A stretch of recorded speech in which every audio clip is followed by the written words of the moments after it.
Assalamualaikum warahmatullahi wabarakatuh. Halo, saya Risti Amelia.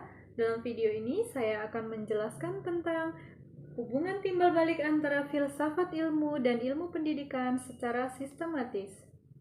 Filsafat ilmu dan pendidikan bukan dua bidang yang terpisah. Keduanya saling mempengaruhi seperti dua sisi mata uang. Filsafat ilmu memberi landasan berpikir, sementara pendidikan memberi ruang bagi filsafat ilmu untuk hidup dan berkembang di lapangan. Mari kita bedah hubungannya. Poin pertama, bagaimana filsafat ilmu mengawasi dan memperkuat eksistensi ilmu pendidikan. Filsafat ilmu bertugas menjaga agar ilmu pendidikan tetap ilmiah dan bermakna. Caranya melalui 3 pertanyaan dasar, yaitu ontologi, apa hakikat pendidikan itu? Filsafat ilmu memastikan pendidikan tidak dianggap sekedar transfer informasi, tetapi proses memanusiakan manusia. Kedua, epistemologi, bagaimana kita tahu metode mengajar itu benar? Di sini, filsafat ilmu mengawasi agar metode dan penelitian pendidikan menggunakan cara memperoleh pengetahuan yang valid, misalnya observasi, eksperimen, atau refleksi sistematis. Ketiga, aksiologi. Untuk apa pendidikan itu? Filsafat ilmu menjaga agar pendidikan tidak kehilangan nilai, bukan hanya untuk lulus ujian, tapi untuk membentuk karakter, kemandirian, dan tanggung jawab sosial. Singkatnya, tanpa filsafat ilmu, pendidikan bisa kehilangan arah dan hanya menjadi teknikal semata. Kedua, bagaimana pendidikan memperkuat perkembangan filsafat ilmu? Hubungannya dua arah. Pendidikan yang bermakna justru menjadi laboratorium bagi filsafat ilmu.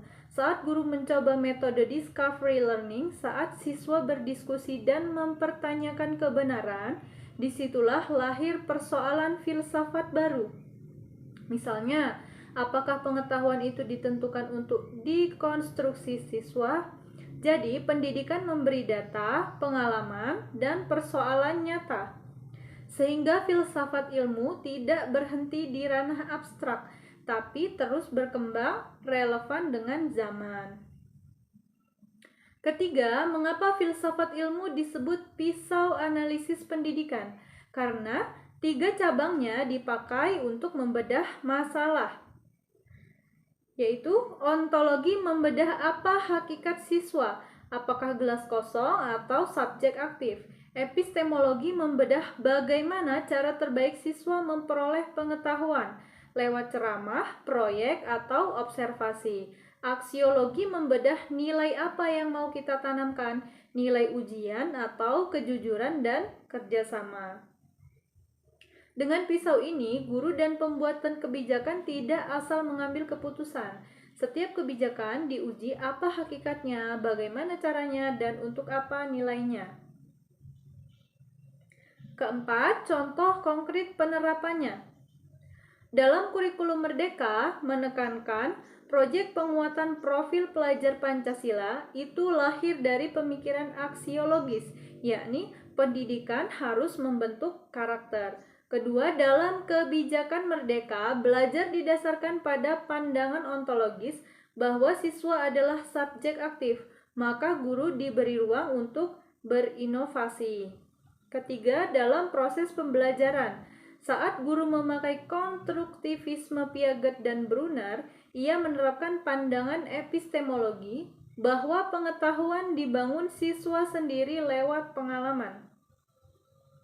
Jadi, hubungan filsafat ilmu dan pendidikan adalah hubungan simbiosis. Filsafat ilmu menjaga pendidikan tetap ilmiah, terarah, dan bernilai, sementara pendidikan memberi ruang bagi filsafat ilmu untuk diuji, diperkaya, dan dikembangkan melalui praktik nyata. Sebagai calon guru, saya percaya guru yang memahami filsafat ilmu tidak akan mudah ikut tren tanpa arah. Ia akan menjadi guru yang reflektif, kritis, dan mampu menjawab, mengapa saya mengajar seperti ini? Sekian presentasi dari saya. Wassalamualaikum warahmatullahi wabarakatuh.